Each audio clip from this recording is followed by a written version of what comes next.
everyone. Welcome to SceneDaily.com. I'm Steve Wade, along with my colleagues Lee, the Field Marshal Montgomery, and Bob Pockris. All right, guys, the AAA 400 at Dover, Jimmie Johnson's race. He led 271 of the 400 laps, won the race, obviously, and is now second place in points, 10 points behind Mark Martin, who, by the way, finished second up there at Dover. Is Jimmie making his move, Bob?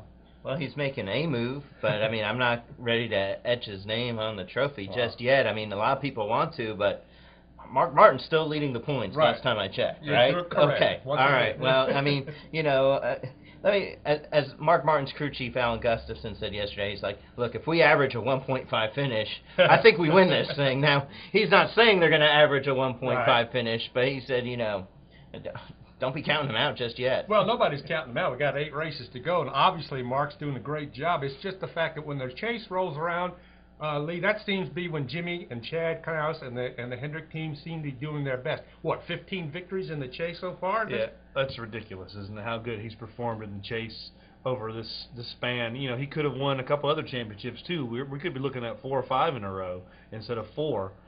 You know, that he's going after this year. But yeah, I agree with Bob. I think it's a little too early to just hand him the crown and say, all right, here, Jimmie, it's yours. Right. You know, it kind of looks like a two-man show right now, but again, we're 2 races in. Anything can happen in these next 2 or 3 races. Any of these guys could get back in, and it could be a 3, 4, 5 horse show. Well, it's like you said, it could be a 4 or 5 race man show. But right now, I think we ought to take a look at Juan Pablo Montoya, 4th at Dover. What's he, 3rd in the points, 35 behind? He's in this thing too, Bob. Yeah, he's in it. You know, I mean, the thing is that we didn't see top 5s or every week out of him. I don't think you saw it every week out of anybody, but, you know, you still kind of wait to see that consistency. I think he's one of those guys that you got to wait and see what he does on a 1.5. Right. I mean, you still have 4 1.5-mile tracks coming up in the chase. You also have a 2-mile track. So, you know, you're talking, you know, 5 pretty similar tracks coming up. But my big question is, man, there are a lot of people in bad moods this week. Greg Biffle, I mean, he thinks Jimmie won because he did a tire test at Dover. He must have forgot that Jimmie won back in May as well. And Denny Hamlin was kind of an angry young man this week. He didn't like the tire they brought, and he also got a little angry at Brad Keselowski during the Nationwide race. What? Tell us about that, Lee. There's something under Hamlin's skin, I guess, and it's Brad Keselowski. And that was just, to me, it was a racing accident. Hamlin was on the outside, and Keselowski was going for a move on the inside, and Hamlin kept coming down. And Brad, as we've seen in the Cup race at Talladega this year, he doesn't back off when it comes time to gain positions. And they got together, and Hamlin wrecked, and then he called Brad a bunch of names, and Brad said, well, I'm just racing here, as he's repeated that before. And they got into some run-ins at Charlotte a couple years ago. So it's a continuing thing, and I don't think we've seen the end of those two.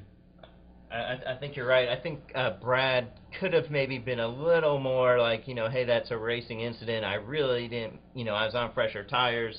You know, I'm not, you know, he cut me off, and I'm not backing down for anybody. I think it was a racing incident, but I think Denny Hamlin had pretty good reason to be angry about it.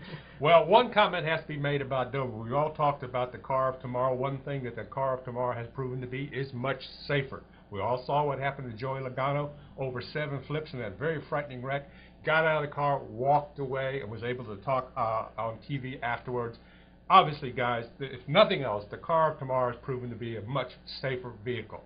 So that's about all the time we have here on SceneDaily.com today. Thanks for joining us. For Lee and for Bob, I'm Steve Wade.